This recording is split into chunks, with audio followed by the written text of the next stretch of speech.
Hello, hello, hello, everybody. Welcome in. And just making sure that the streams are going before I start my intro. And here we are. So there we go. It's the second ever live episode of the main event Marks podcast. Obviously, I'm solo again today, but so here we go. This is the main event Marks podcast. I am your host, former radio guy, cat and dog dad, and lifelong wrestling fan. I am also the master of the Royal Flush, and I'm not talking about cards. I am Troy. I messed that intro up a little bit. I had rehearsed it beforehand, but I'm a little rusty. All right. Last week was the first live podcast I had ever done. I honestly haven't done a podcast in a long time, since before that last one you heard. The previous brand new one I had done was when I did the two-part dedication to Greg with his brother Matt and friends Ramon and Joe and Don. We did that podcast together. Like I said, it was a two-parter. You can go back and listen in the archives. It was a lot of fun. We obviously talked about Greg and memories of Greg or whatever, but it's all around wrestling, so we talked a lot about wrestling. You know, it is a wrestling podcast after all. But last week was fun. I did talk about current events, which I don't usually do on the podcast. It's a retro wrestling podcast, but I had some thoughts I wanted to get out.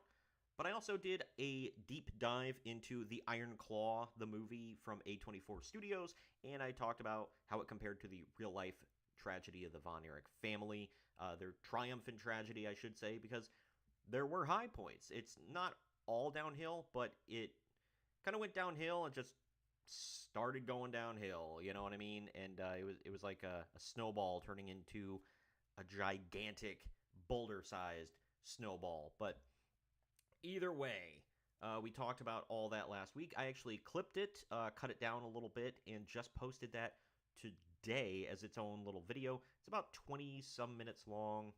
20, let me check now, go back. 22 minutes long. It's a little longer, but I go in depth into a lot of things.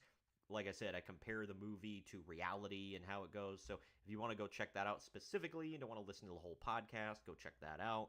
I got a couple of clips out of there. It was fun. I enjoyed talking about all that stuff. And let me actually get the link for the live show going on right now. I got to post that on X, Twix. But how are y'all doing today? If you are joining me live, I appreciate it. Thank you. Always appreciate new eyes and ears. This will be posted later in audio form. So if you missed me live, it will be posted later as a podcast everywhere you get podcasts, be it Apple Podcasts, which I usually use. There's Spotify. That's my backup. All over the place. I don't even know all the podcast platforms now, but there's a ton of them. So that will be posted later. Like I said, go subscribe to that. Lots going on in the wrestling world, but we're not here to talk about current events. We're here to talk about what went on in May of 2019, the beginning of AEW's pay-per-view calendar, and it was a big time, big time in wrestling. This show was fun. I'll start off by saying it was fun. There was a lot of stuff I had forgotten about because I did watch this live when it aired. Man, time flies, man. It was 6 years ago. Can't friggin' believe it. Where was I in 2019? I think I was, I was still living, I was about to be, because I was working in radio at the time, because I always say, former radio guy. I was a news reporter at a radio station, and the position got eliminated. So, and that meant I was out of a job. But that happened, I think, in April. So yeah, I had just been released and was sitting collecting severance for a while and tuned into brand new company AEW. I might have already. I don't think I already had another job at this point. No. So I was just kind of you know hanging out, collecting severance, and staying up late watching wrestling. It was a weird time. I was still in an apartment. Since the beginning, I have bought two houses. I'm about to move into my second house this weekend. Obviously, my best friend passed away. This podcast has done ups and downs. The YouTube and Rumble channels have done ups and downs. WWE changed ownership. It's crazy. Like, a lot has happened in 6 years. It seems like it just flew by before you even knew it. But yeah, so with AEW, I wanted to give some contrast here before we actually get into AEW and their very first ever pay-per-view. I had forgotten the ending of it, by the way, and I was like, oh, crap, yeah, that's right. Great ending. I hit the roof for the end of the show, but we'll get to that. I wanted to contrast what AEW was doing, just launching. They hadn't launched Dynamite yet. They hadn't launched Rampage or Collision yet. Nothing. Not Dark. Nothing. They only pay-per-views at this point. They did have a deal to start Dynamite, but it wasn't going to air until, didn't it debut in, I want to say, October. So I understand the way they did this with pay-per-view. It's crazy to think back that they did pay-per-view without any TV at all. They did multiple pay-per-views without TV. Because up next would be Fight for the Fallen. They did Fighter Fest, and then they did they did All Out. And All Out, I think, was their very last pay-per-view before the launch of Dynamite, and starting starting their TV journey there. Now, WWE, this was on May 25th. On May 19th, so just a week prior, WWE had Money in the Bank from Hartford, Connecticut in the XL Center. Becky Lynch is on the cover of the poster. Taking a look here at, let's see, what are the results? Dang, it's not, there we go. I don't know why I wasn't seeing that. All right, so the women's Money in the Bank was won by Bayley. I don't remember most of this event. Rey Mysterio beat Samoa Joe for the U.S. title. Shane McMahon and The Miz were in a cage match. Tony Nese defeated Arya Daivari for the Cruiserweight title to retain it. Becky Lynch retained the Raw Women's title against Lacey Evans. And then Charlotte Flair beat Becky Lynch in a match right after for the SmackDown Women's title. And then Bayley came out and cashed in Money in the Bank, defeated Charlotte Flair in 20 seconds to become the new SmackDown Women's Champion, so it switched hands twice. Roman Reigns defeats Elias, now known as Elijah, in TNA, and he's doing stuff in NXT now, too, obviously. Seth Rollins retained the Universal title against AJ Styles. Kofi Kingston retained the WWE title against Kevin Owens, so such a weird card. And then Brock Lesnar won Money in the Bank. Oh, look at this lineup in this match. Brock Lesnar, Ali, who is, because they dropped Mustafa and just made him Ali. He's now in TNA as well. Andrade, who's now back in WWE. Baron Corbin, who I can't remember what he's doing now. I know he's in another company. Drew McIntyre, Finn Balor, Randy Orton, and Ricochet. Ricochet, who's now in AEW. Weird lineup. Don't like it. The women's championship, I forgot, or the women's Money in the Bank, I forgot to mention. Bayley, Carmella, Dana Brooke, Ember Moon, Mandy Rose, Naomi, Natalya, Nikki Cross. Bayley's still there, obviously. Carmella's gone, may never wrestle again. Dana Brooke in TNA, Ember Moon in ROH, Mandy Rose on OnlyFans. Naomi still there, Natalya still there, Nikki Cross still there. So weird time in WWE. And then like a week after this was when they were doing like just a crap ton of events. So a week after this show, the AEW show, they had Super Showdown from the King Abdul International Stadium in Jeddah, Saudi Arabia. That was the one where they had Undertaker versus Goldberg in one of the ugliest matches ever. Goldberg like concussed himself, was bleeding. He almost dropped the Undertaker. Well, he did drop the Undertaker on his freaking head during a jackhammer. It was bad, man. It was bowling shoe ugly, as Jim Ross would say. So that's what WWE was offering up at that time. Yeah, it's just, I'm looking at this pay-per-view calendar they had rocking at this time. For some reason, they threw the Evolve event on here because Adam Cole and a couple of NXT guys were involved, but it wasn't a WWE event. Yeah, because they had Super Showdown, Stomping Grounds, forgot about that show, Extreme Rules. What the hell was Smackville? It was a network exclusive. I seem to remember that. Oh, man. This was a weird time in WWE. And they were just like, God dang it, pal. More pay-per-views, the better. And they would show them all on the WWE Network at the time. I don't think they were on Peacock yet. Could be wrong, but either way.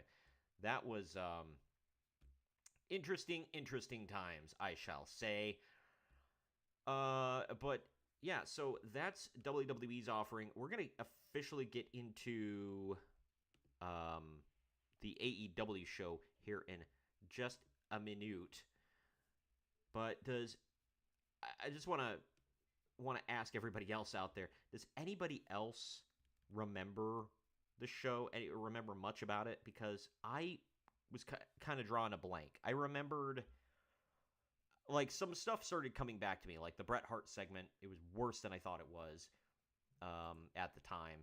But everything kind of was worse, like looking back with clear eyes and not like, oh my gosh, it's a new company and I'm so excited. Kind of like when I went back and watched the very first ever All In, but this was before AEW was even a thing.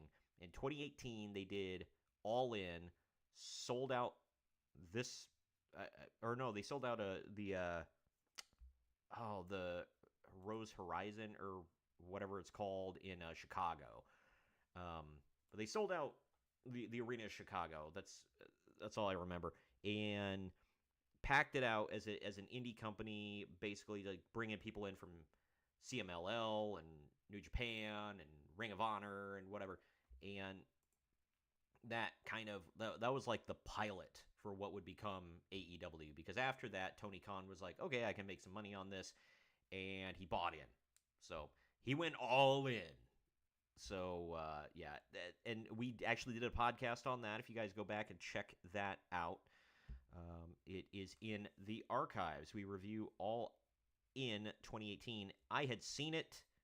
I watched it again for the podcast. Greg had never seen it, so that was his first time viewing it. He gave like a fresh-eyed take. This was my second time seeing this show, and so I feel like I'm going to be a little bit more honest, because at the time I was like, oh my God, it's so good. I'm going to tell you right now, Dave Meltzer was like touching himself to this show. He was just like, does anybody remember the episode of South Park where all the internet went out and they had to they only had like so much internet? The way to fix it was like Kyle like unplugged the internet and then plugged it back in, and then it worked. But anyway, they only had like a small amount of internet, and they let somebody get on for like 1 minute, and then you could get off, and then you had to get off, and they all had to be in like a tent city. Well, Randy wanted to watch, I'm on YouTube, so I got to censor myself. Randy wanted to watch, I'll say, adult videos of really weird stuff. And so he snuck into the internet tent in the middle of the night, and nobody realized until it was like he was done. And they walked in, and like everything is just covered. And he was like, "Oh, it's ectoplasm. A spooky ghost came in and slimed me." That was Dave Meltzer watching Double or Nothing 2019. I know that was a long preamble, but anyway. Yeah, so our star ratings do not match up. Sometimes I'm on the same page as Dave, but I try to be really honest here. I'm like, okay, some of these matches were good, but they were fine. Dave was like, oh, is it like one of the greatest things I've ever seen? Like, I don't think anything sunk below 3 stars on this show. Holy cow! Sorry, a friend just sent me an update. I guess Beach Break for Dynamite coming up tonight, actually. So he's asking, he's like, this is AI, right? I really hope so, because it says Ricochet versus Zach Gowen. That can't be real. Cannot be. Please tell me that's AI. Good God. They actually I don't think, was it All Out, or was it All In, or some other show? Might have been this one. I don't even remember. But they had a guy with literally no legs in a battle royal. I'm like, look, at the risk of sounding insensitive, not everybody gets to be a pro wrestler. Okay, if you literally have no legs, you probably shouldn't be wrestling. Men, full grown men with 4 appendages in a wrestling ring. Like, I don't know. How are you going to run spots? You know what I mean? I know it's just a battle royal, but good God. Anyway, let's get into the actual show at hand here. What you all tuned in for. AEW Double or Nothing 2019 took place May 25th, 2019 at the MGM Grand Garden Arena in Paradise, Nevada. The attendance was 11,000. The buy rates, they can't pin it down for some reason. Uncle Dave must have been having an off day or something. Couldn't remember which lie to tell that day. But anyway, it's somewhere between 109 and 113,000 buys. So there's that. But Adam, this is before the show kicks off, by the way. This is the drama going on. Adam Page and Pac's feud began at AEW's first rally in Jacksonville, Florida, and led to a scheduled match at Double or Nothing. However, due to creative differences, the bout was canceled. The creative difference was Pac was going to put over Page, and he's like, nah, player, not doing that. Which just shows the amount of respect that Adam Page commands in AEW. I like him. I think he's a great wrestler, but he's kind of a douche, it seems like. But anyway, instead they faced off at WrestleGate Pro, where Page won via disqualification, which is, Pac's way of getting out of it, before Pac attacked his knee. Pac declared that he had no intention of appearing at Double or Nothing, having already injured Page. The storyline injury was used to officially write their match off at the AEW card, as shown later on Being the Elite. That was another thing. I don't know if they still do it. I hope not. I hope to God not. But AEW used to do this thing where they assumed that everybody watched Being the Elite on YouTube. I did not. I never watched an episode. Couldn't give a crap less. I don't think the Bucks are funny. So I always thought they were kind of it was like cringe humor, which I don't like. So, and I was like, this is for the marks, like the super duper ultra marks, like internet marks. I'm a mark. I'm a main event mark, but I'm not that kind of mark. And I'm like, this is not for me. So I literally never tuned in. There was like this whole thing with when Brody Lee comes in. So he brings out all these like riding lawnmowers onto the stage. Talks about how he can buy all of them or whatever, and he gives this. That was a big part of his promo, and I'm insanely confused. And somebody had to tell me about it later. They were like, "Oh, it was a storyline on Being the Elite." I'm like, "Good, like."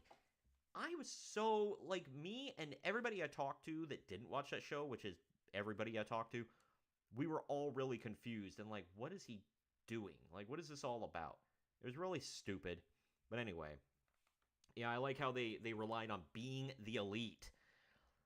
I don't even know if that's still around. I hope to God not. But during the buy-in pre-show, 2 matches took place. First, Hangman Adam Page entered last in the Casino Battle Royal and got the win by eliminating MJF, earning a shot at the inaugural AEW World Championship at All Out.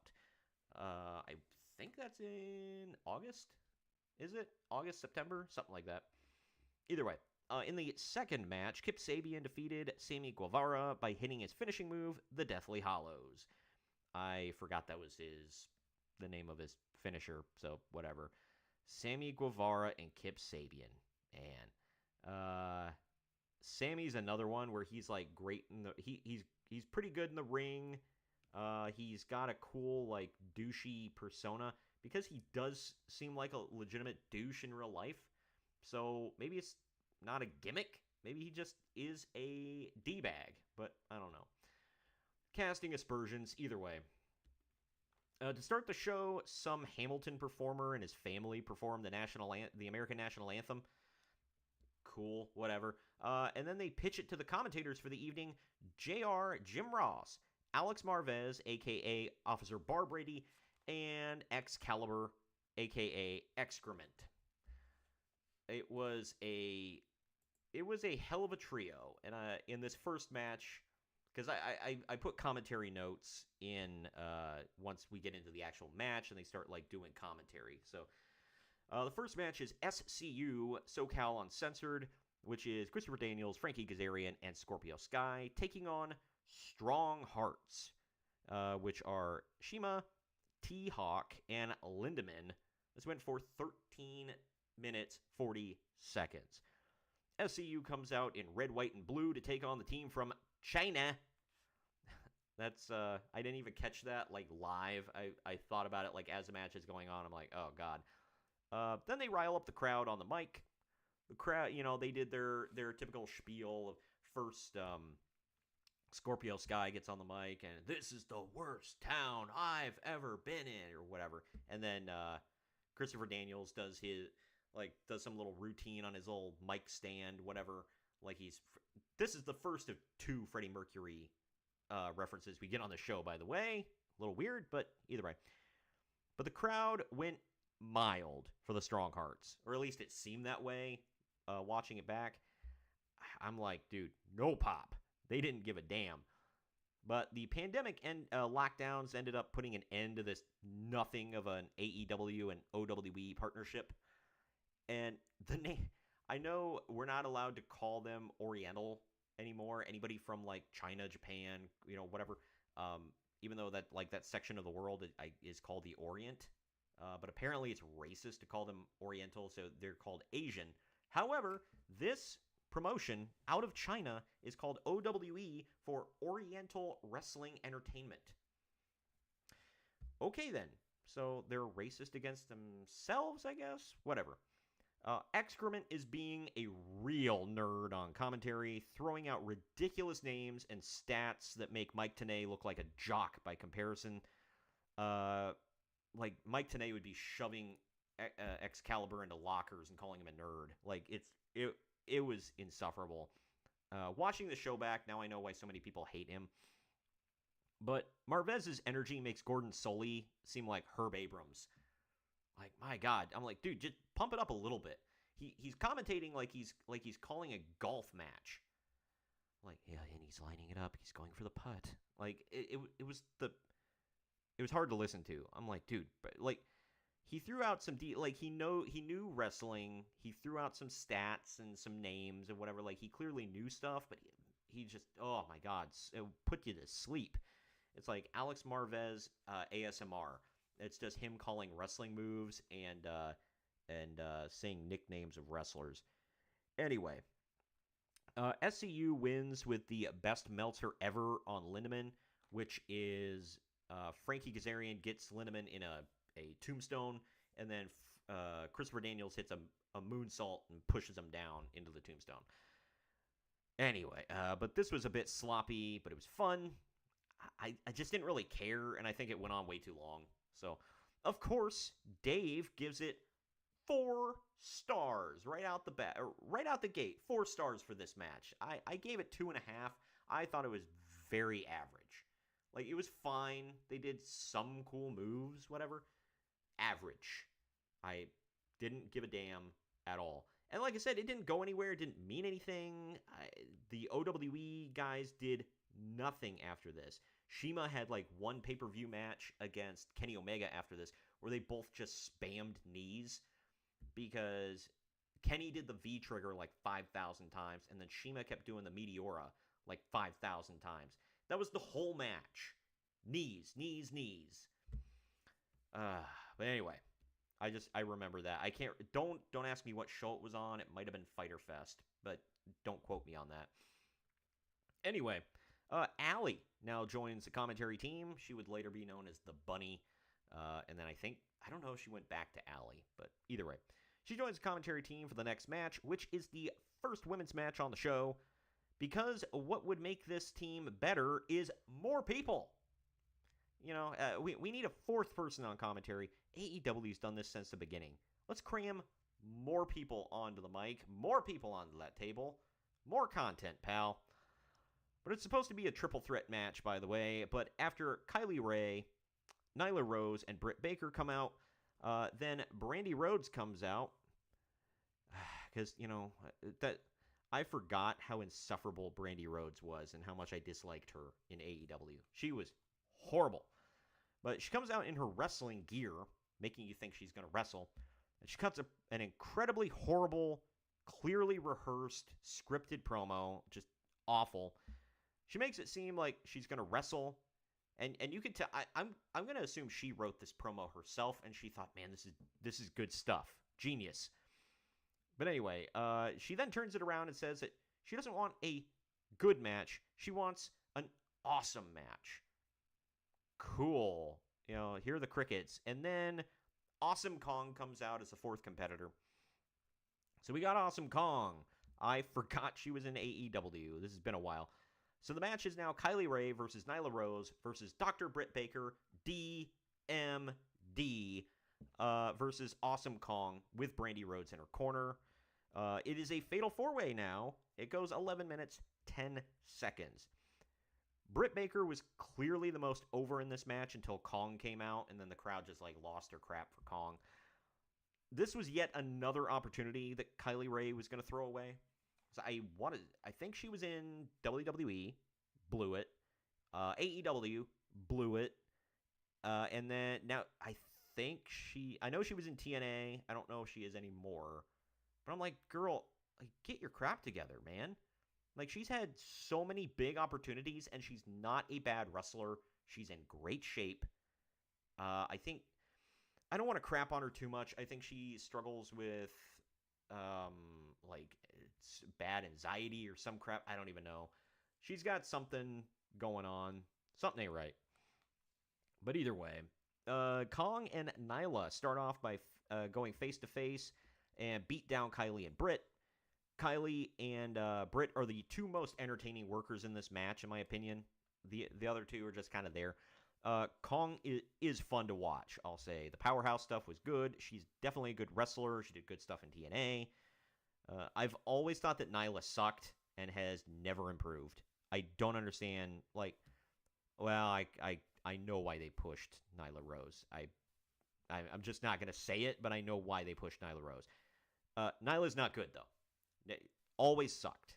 Never even been above average. But Kylie could have done big things, in my opinion, like I said, if she would have just hung around anywhere for longer than a couple of months. It kind of sucks. But in the end, Nyla tackles Kong outside, taking them both out. Britt hits Kylie with a brainbuster onto her knee for the win, a la her boyfriend at the time, Adam Cole. Baby! Uncle Dave gave this trace stars. I again gave it 2.5. Average. It's fine. Not a great match. It was not bad though. It was honestly not terrible. Britt and Kylie were the most entertaining parts about it.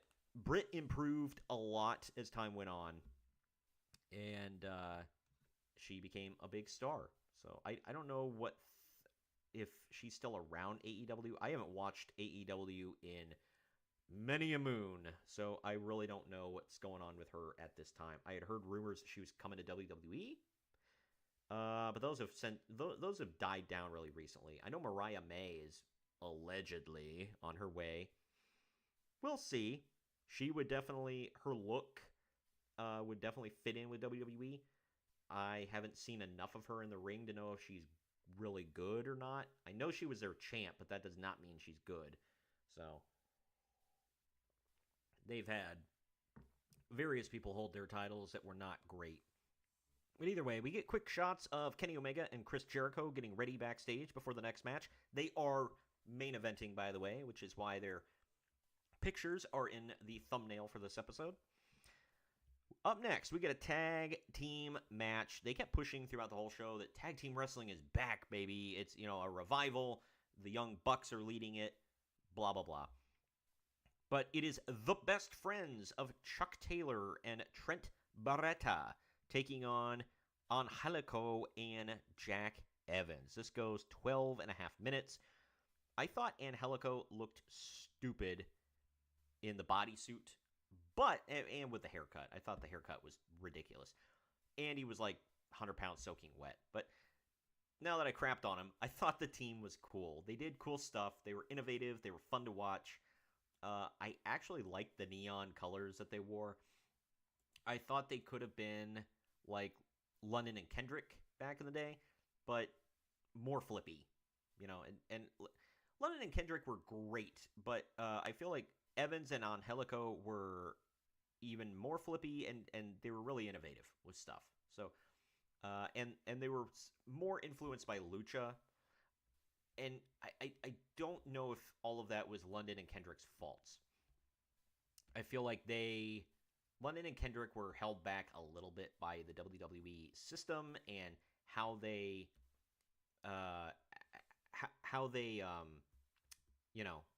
were forced to wrestle. Sorry, checking the stream here real quick. Anyway, I keep seeing Maya Hawk trending. I'm gonna take a quick break. Let's see. Okay. Anyway, sorry. Getting back to the show. No. Open. All right. Troubleshooting. My bad. But this goes 12 minutes, 35 seconds. Again, excrement nerds out to an annoying degree with stupid-ass nicknames that no one remembers or cares about. Trent's mom, Sue, even gets a shout-out from Excalibur. Man, because he calls Trent Sue's favorite son. He calls Trent like 5 different nicknames throughout this match. And I'm like, dude, my God, just, the way to introduce a wrestler to the crowd isn't by like, oh, this is Trent Barretta. Here's a list of Jericho of all of his nicknames. Who cares, man? And none of them make sense. Like, unless you followed his career, you don't know this stuff. But then again, Excalibur's talking to the smarks, not the people who, hey, you want to see new wrestling and you tuned in. Thanks for being here. By the way, here's all this junk that you never need to remember. Dumb. But everyone is fairly innovative and entertaining in this match, except for Chucky T, who I have always looked at as being aggressively average. He's just, he looks aggressively average. He wrestles aggressively average. Trent is clearly the star of the team. I've always thought so. I've liked Trent ever since he was in, was it ECW he was in? It was him and like Caden, whatever the hell his name was. Caden Carter, maybe, I don't know, something. Him and a tag team partner that looked similar to him. They had a team together, the Dude Busters, back in ECW, back in the WWECW, I should say, back in the day. But anyway, after about 10 match-ending spots, the best friends hit the strong zero on Jack Evans to get the win. This match should have ended like 20 times, but Uncle Dave gave it 3 3/4 stars. I gave it 3.5 stars. Even though I just said there were way too many match-ending moves that, made stuff seem meaningless, it was still fun to watch. I had fun watching it. It was like, it was, like a circus routine. It was fun. But then it just all goes downhill from here because the best friends attempt handshakes with, or not attempt, they do shake hands with Angelico and Jack Evans, but then they ask for hugs because the best friends hug, and Angelico and Evans are heel. They're and they're contemplating it. They're like, should I, shouldn't I, whatever. They're asking the crowd, should we hug him? And then the lights go out. When they come back on, Evil Uno and Stu Grayson are in the middle of the ring, looking weird, like two piles of turd right there, stanking it up. The lights go off again, and when they come back on, a bunch of randos in stupid masks help Uno and Grayson beat down both tag teams. Pizzeria Uno looks like absolute crap. He's just a fat, white, pasty guy in a stupid mask. The masked randos look like crap as well, indescript. Some of them look emaciated. Others look like they haven't seen a gym a day in their life. The crowd is literally chanting, "Who are you?" And these are the Smarks, by the way. So when they're chanting that, you done effed up, Aaron. But they're chanting that as Jim Ross seems confused as hell as well, as am I. Like, I like, at the time I was like, is that Player Uno? Because they used to be Player Uno and Player Dos. And they had like a Mario Luigi thing going on. I didn't know that they'd changed gimmicks and whatever. But they did. And Stu Grayson took off his mask and started actually going by his real name. But Uno gets Beretta in a gory stretch as Grayson makes it into a double team move with a blockbuster, facebuster kind of thing. So it's hard to describe, but I did the best I could. But the masked nerds then make a human throne for Evil Uno to sit on before the lights go back out and they disappear. No one got over. It looked stupid. Everyone was confused. Stupid segment and a stupid signing. It just dumb. Stu Grayson was the only one that kind of looked like a wrestler out there for that side. And this would go on to be the Dark Order or the Dork Odor. Dude, they sucked. And then they teased like their leader, the Exalted One coming in forever. Everybody speculated, oh, it's going to be Bray Wyatt. Oh, it's going to be Raven. It's going to be whatever. Raven actually would have been... I love Raven, but he was too old and fat at this point. I have actually got two... Sorry, the job calls. One moment here.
Okay. Whoop.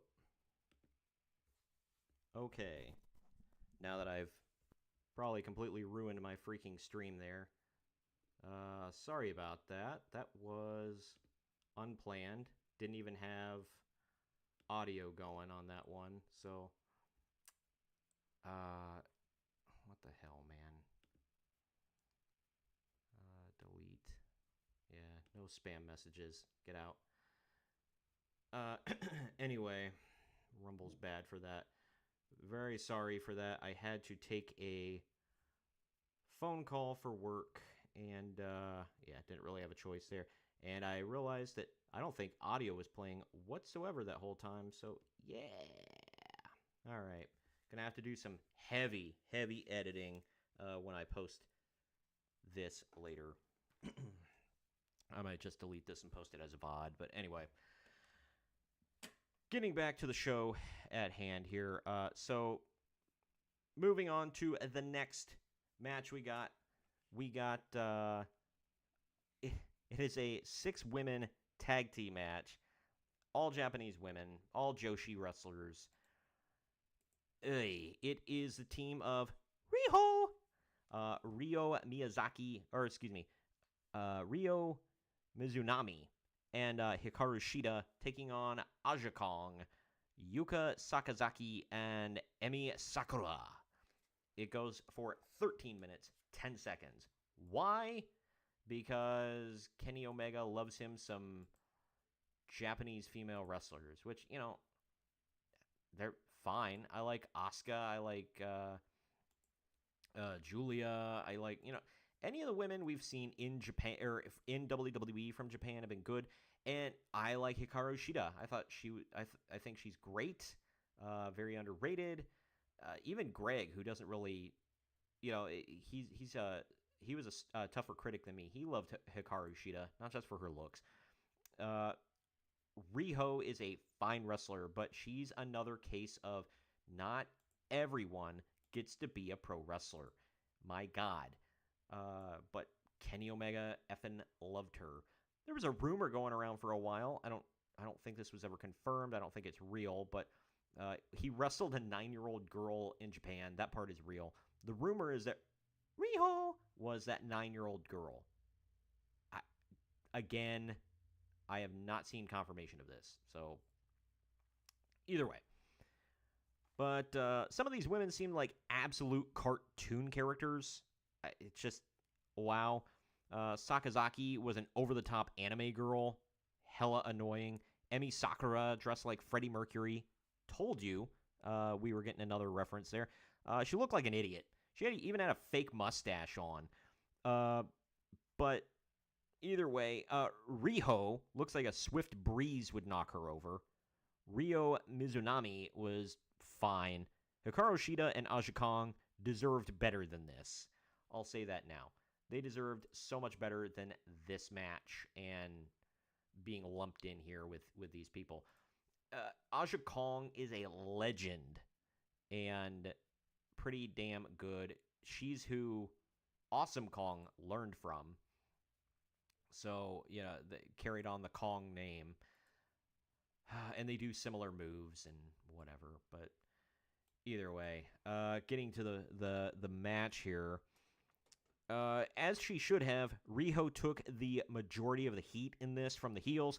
The fact that Riho kept kicking out of devastating moves by Aja Kong, who's like 3 times her size, was effing nuts. I'm like, God dang. I got bored during this a couple of times. Shida and Kong go back and forth behind the referee's back at one point with a Singapore cane, and like Shida had a Singapore cane and Kong had a little metal trash can she brought out for reasons. Sakura got a near fall on Shida, and they rang the bell anyway, but then referee Aubrey Edwards waves it off, keeping the match going. Aubrey Edwards was not insufferable yet, by the way. She would get that way later on. But Aja Kong misses a spinning back fist and hits Emi Sakura instead. Who could have foreseen? Riho dives onto Kong, which shouldn't have done a damn thing, but it takes her down. And Shida hits a sliding knee strike on Sakura for the win. I gave it I gave it 2.5 stars for average. Uncle Dave gave it 3.75 stars. My God in heaven. Like I told you, he was touching himself to this show, man. He's like, oh my God, Japanese girls. Ah, dumb. Shida was great. Riho was fine. If she had about like 50 pounds of muscle more on her, she would have been more believable. But she was a walking toothpick. So either way, it was, and of course she was the inaugural women's champion because she was BFFs with Kenny Omega. Whereas Shida, if you're going to make one of the Joshis the inaugural champ, it should have been Shida. She got her time later, and she shined really well. She's multi-time champ at this point. But, man, she was better than this. Commentary puts over Cody versus Dustin Rhodes, brother versus brother. Then we get a hype music video for it. This was when Cody had no last name because WWE sued or they trademarked the name Cody Rhodes because his real name is Cody Runnels. And he used Cody Rhodes first in WWE, so they got dibs. It was stupid, and it sucked. And he tried to cope and seethe about it. He was like, oh, I don't even want to use the name Rhodes because, yeah, I want to be known as myself. So I'm Cody. Even though every promo was, my dad is Dusty Rhodes. And he got Dream tattooed on his chest for his dad over his heart. So, like, dude, you're not, like, you are yourself, but you're not. You call yourself the American Nightmare, for Pete's sake. Give me a break. He's the second Rhodes to use that, by the way. Does anybody remember Dustin used to be the American Nightmare in WCW? Moving on. But up next is Cody with Brandy Rhodes. That's how they used to get around that in the announcements, by the way. Taking on Dustin Rhodes, brother versus brother. This went 22.5 minutes.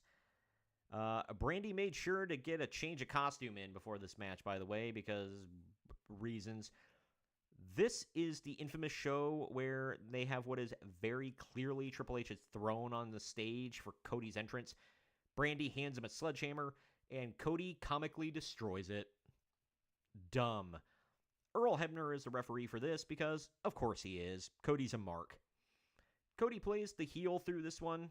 I didn't like that Brandy got involved multiple times, but it didn't necessarily ruin anything. She was just an insufferable ham. Any chance she had, where there's a red light on a camera, there's Brandy Rhodes in front of it. All the time. I'm so glad WWE was like, we want Cody, we don't want Brandy. Get the F out. She's terrible. On the mic, in the ring, she's annoying. Terrible. But she eventually got ejected by Hebner, thank God. But again, she plays it up and refuses to leave. So DDP has to come out and carry her off. He got a chant. Dustin blades after hitting his face on an exposed middle turnbuckle and bleeds like a stuck pig. Cody works the wound, getting blood all over himself and the mat. Even the ref gets blood on him. It turns into a battle of crossroads with both men hitting the move multiple times. Finally, Cody wins off of a crossroads. And kitty sighting. Hi, baby. But Uncle Dave and I are simpatico on this one. We both gave it 5 stars. This was an awesome match. There were some blown spots. There was the thing with Brandy. But all in all, I loved this match. Still to this day, I loved it at the time. I gave it 5 stars. Watching back, I loved it. Gave it 5 stars. Cody playing a heel was odd for me to see because he hasn't done that since AEW. It was strange. It's been a while, but it was what it was. He was fine with it. He was a heel throughout most of his career up until this point. So at the time, it wasn't weird to see. But Cody celebrates for a bit before getting into the ring and telling Dustin that he doesn't get to retire here. He says that next month at Fight for the Fallen, he put his name down to take on the Young Bucks with a partner of his choosing. Then he says he doesn't need a partner. He needs his older brother. Cody and Dustin cry and hug it out before leaving together. This was actually a good moment. It was cool. And it was the beginning of Cody Rhodes turning into Ric Flair 2.0. And by that, I mean he cries at the drop of a hat. Like, if he orders a sandwich and they forget to put mayo on it, he'd cry. Like, oh, I gotta send it back. God. If he misses his turn on the highway, oh God, I gotta go up to the next exit. Oh, it's gonna cost me an extra 2 minutes. But yeah, he's like Ric Flair in that respect. Charlotte does the same damn thing, but she's a woman, so I was like, whatever. It's not that weird, I guess.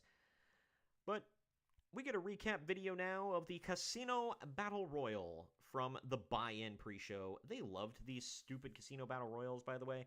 I'm assuming they still do them, but like they used to abuse the hell out of them. They thought it was cool back, like, you know, when AEW first started, because they would come out in shifts.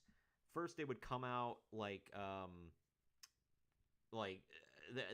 there was like by, you know, like the Kings.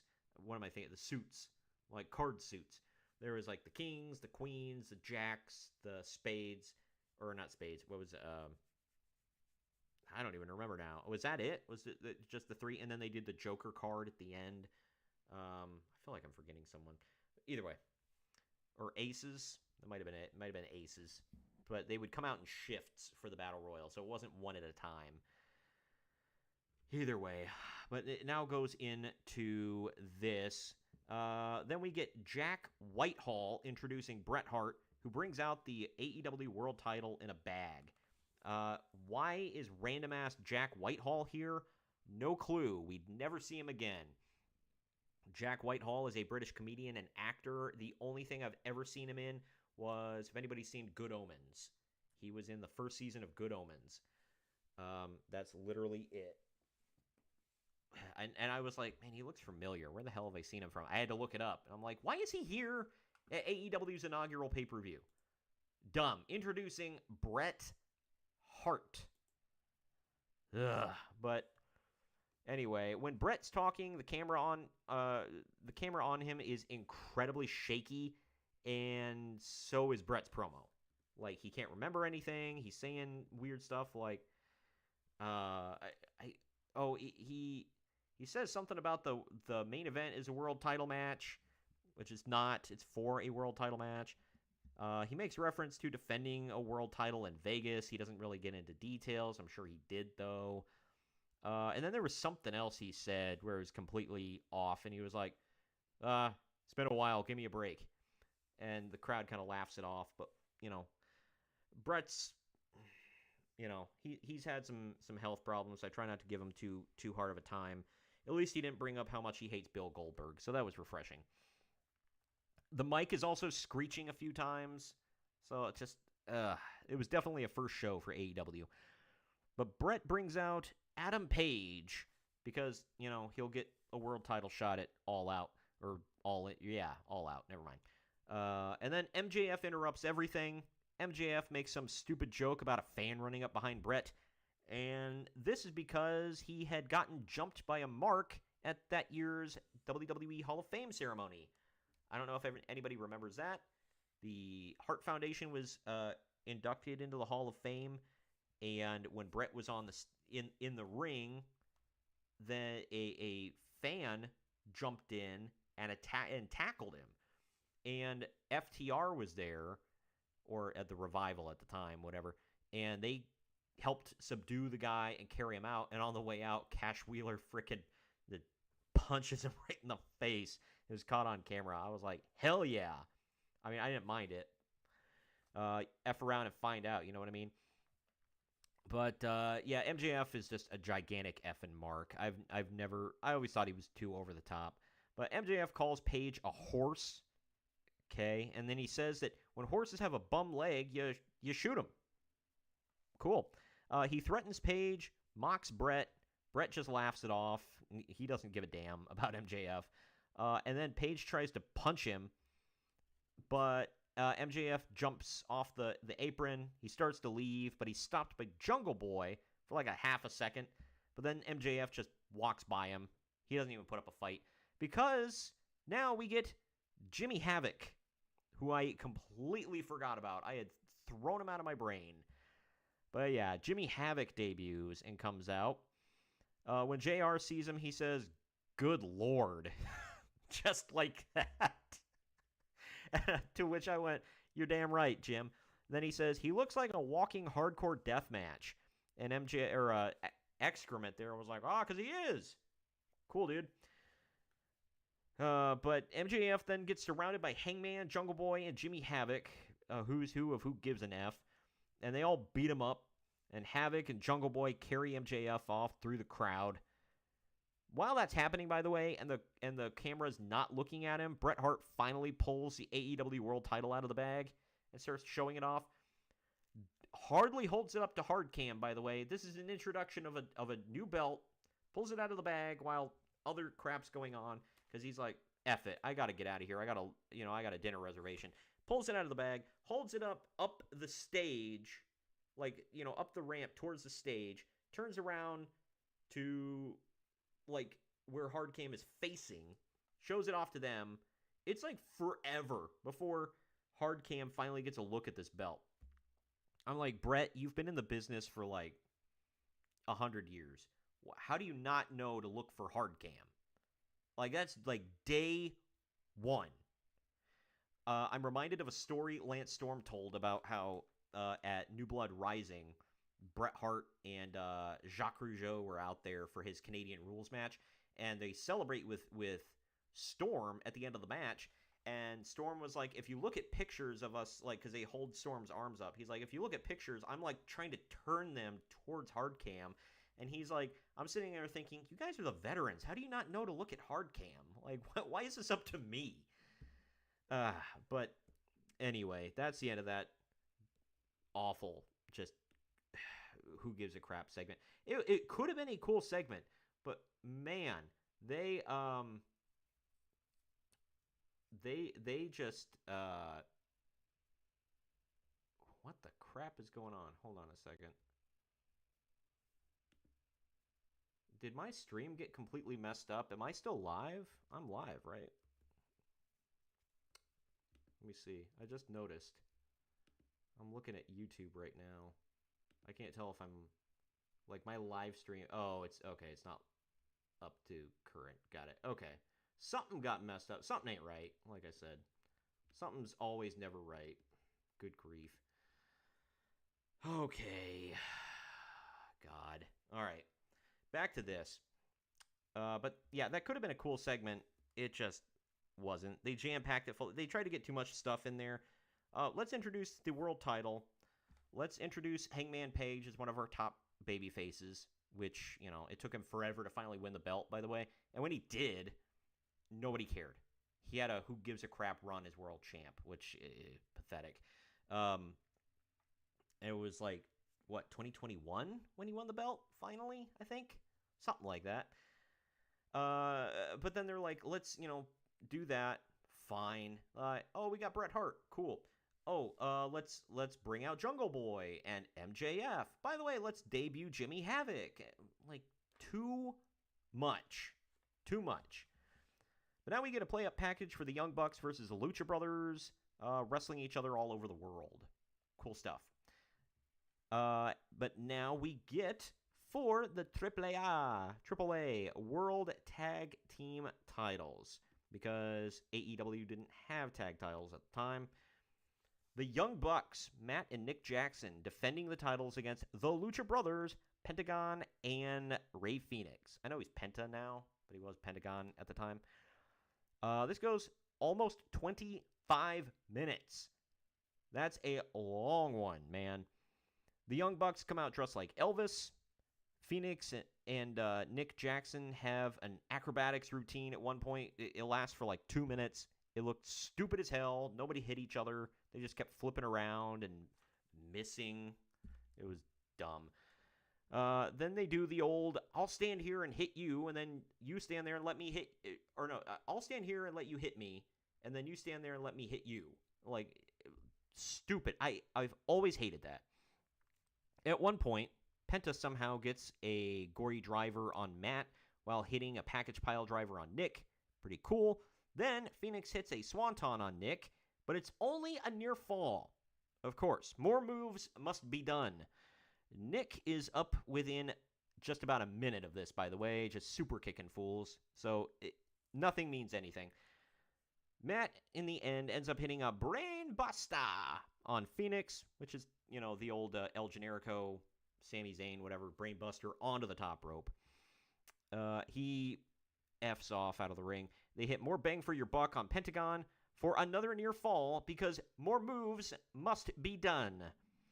Then they hit an assisted package pile driver on Pentagon for another near fall. They did everything short of literally stabbing and shooting each other. This was a spot monkey fest, and no moves mattered at all. Finally, they hit the mystical, magical Meltzer driver on Rey Fenix for the win. Uncle Dave, of course, creamed his jeans over this and gave it 4 3/4 stars, damn near a perfect match in his opinion. I gave it 3.5 because it was fun to watch. It was above average, but my God, like, what are you, just like Superman versus Bizarro Superman here? It was ridiculous. It was like you had Bizarro Superman and Omni-Man, I'll team them this way. It was like Homelander and Omni-Man on one side. This is a nerd reference and outside of wrestling if nobody gets it. Google it. But Omni-Man and Homelander on one side, and then you got Superman and Bizarro Superman on the other side, or I'll say Superman and Sentry on the other side. And they were just doing stuff to each other the whole time, nobody getting the advantage. I hated it. I hate matches like that. But it was still fun to watch because they did cool moves, so 3.5. But after hearing from commentary a bit, we get a build-up and a recap package of the Chris Jericho and Kenny Omega feud. And now we're going to get into the main event here, finally, wrapping it all up. But for Chris Jericho's entrance, I actually liked this. I thought it was cool. I just didn't like the actors they used because they all looked emaciated. But we get various people dressing up like Jericho's previous gimmicks and doing like, they'll light up one portion of the stage and they're standing there playing music. Then they'll light up another portion of the stage, stand there playing music, whatever. We get Lionheart. We get The List. We get the light up jacket version. Finally, the real dad bod Chris Jericho comes out to Judas by Fozzy.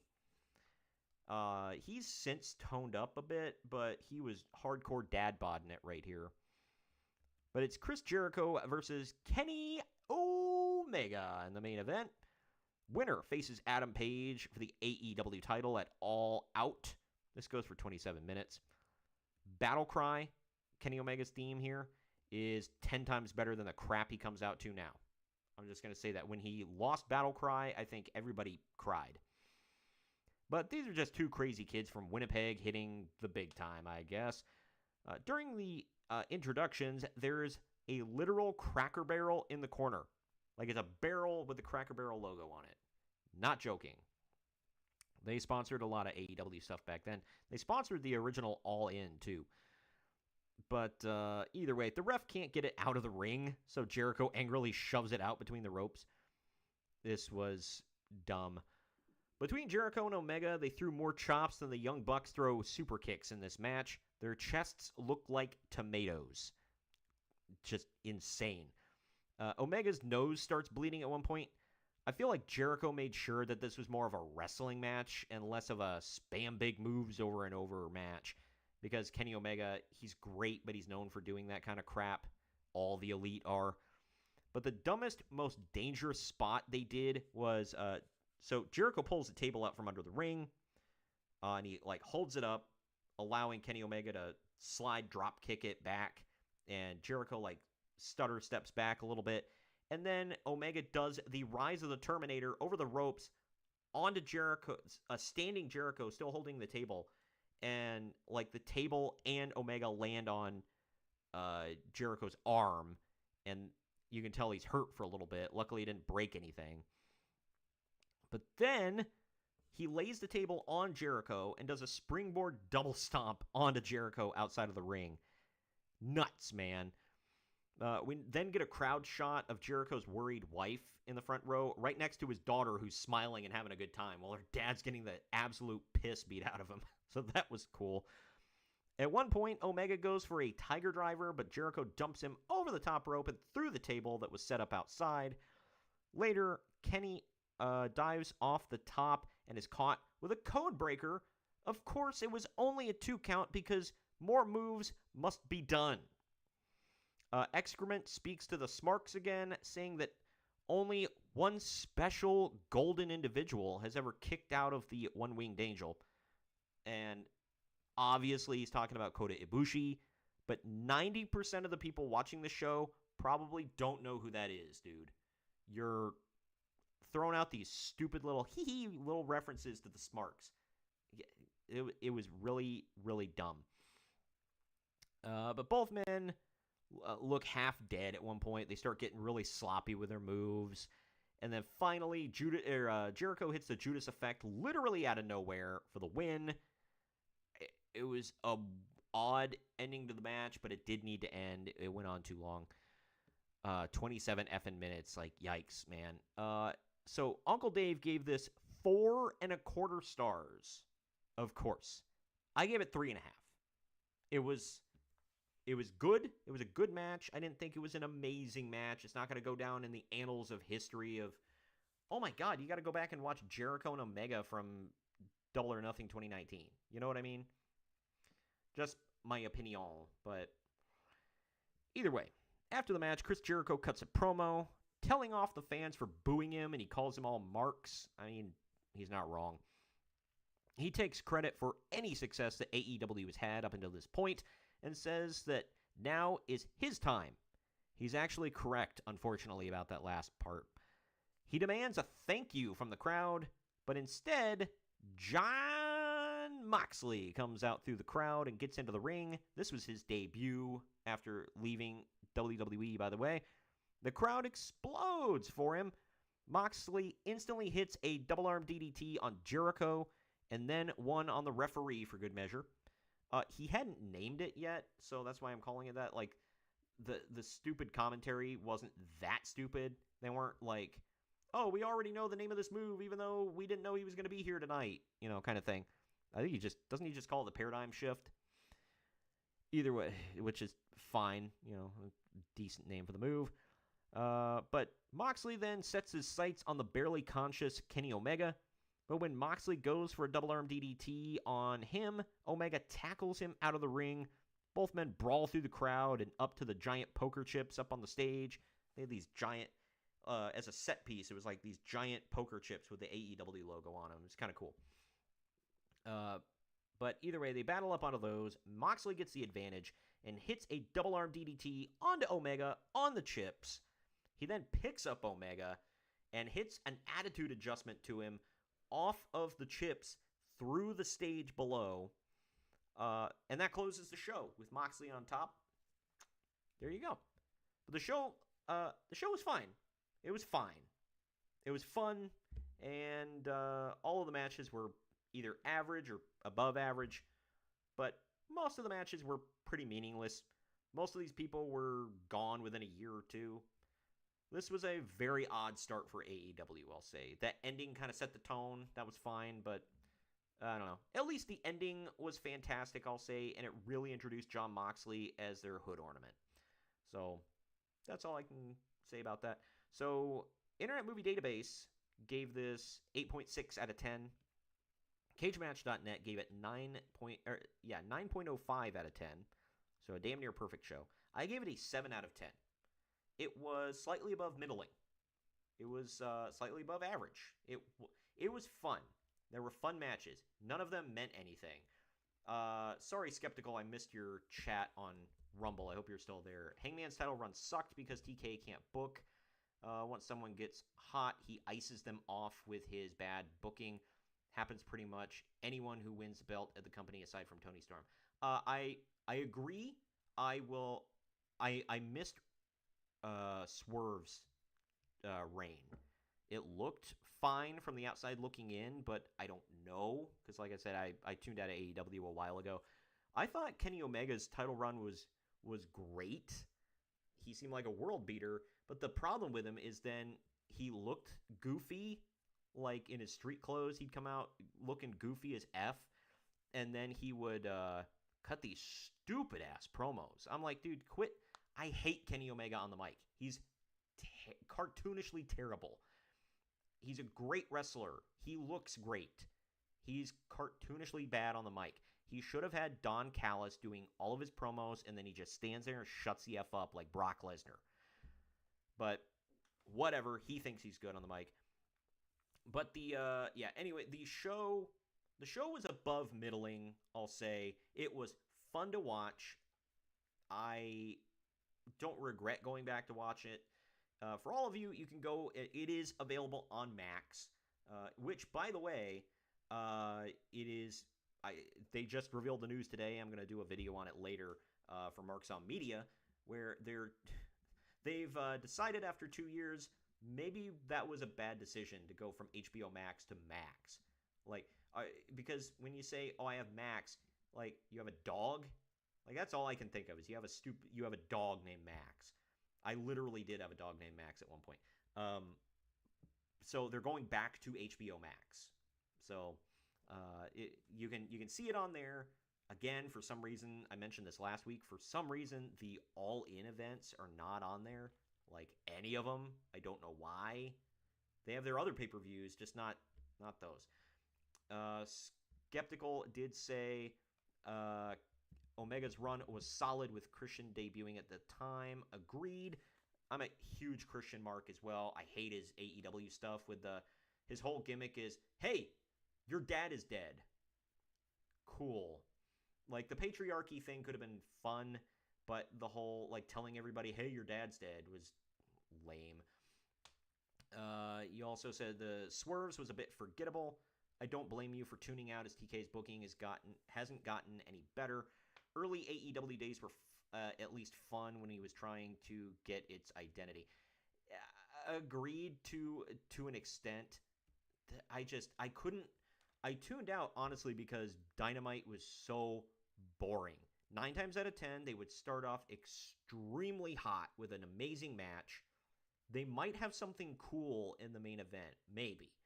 And then the like hour and a half between that, or hour I'd say between those two segments, were a long slog of boring who gives a damn matches.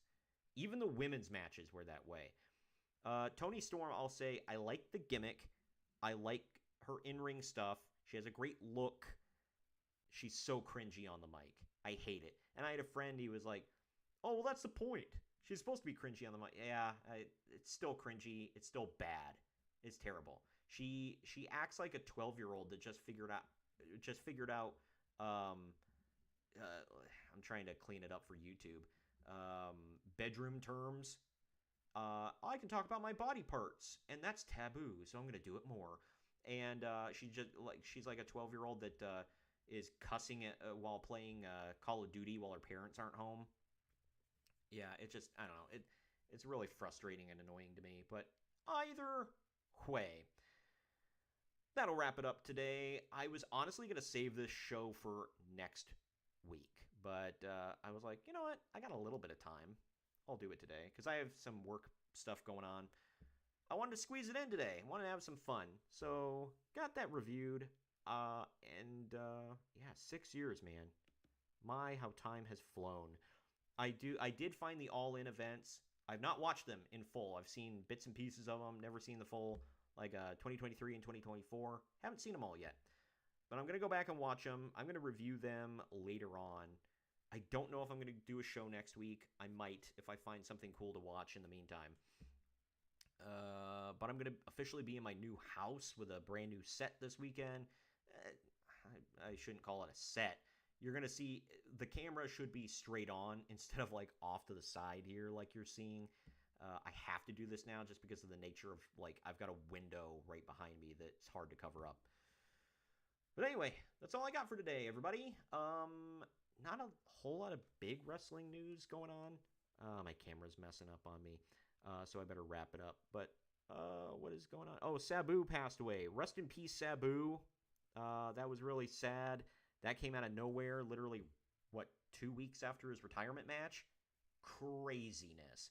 So, R.I.P. to the ECW hardcore legend. The screw it. I'm gonna say I don't care about the censor, but the homicidal, genocidal, suicidal, death-defying maniac Sabu. I was I found him entertaining. Greg absolutely hated him, thought he sucked, could not stand him at all. He is a spot monkey, but I thought he was fun to watch, so I enjoyed him. Either way, R.I.P. Sabu. Thank you all for tuning in today. And I hope if you're on Rumble, please follow the channel down below. If you'll see a follow button. If it's green, it means you're not following. So go ahead and click that and follow. If you're watching on YouTube, please like the video, share it around, subscribe, and all that. Like I said, I'm gonna post this it's gonna be more cleaned up and posted as a podcast wherever you get podcasts. Look for that. Thank you for joining me today. Again, I am Troy for the main event marks, and I will keep you updated on all my socials. As you can see, the socials all around the screen here. Follow me on there for updates. I'm most active on X/Twitter, and I'll see you next time.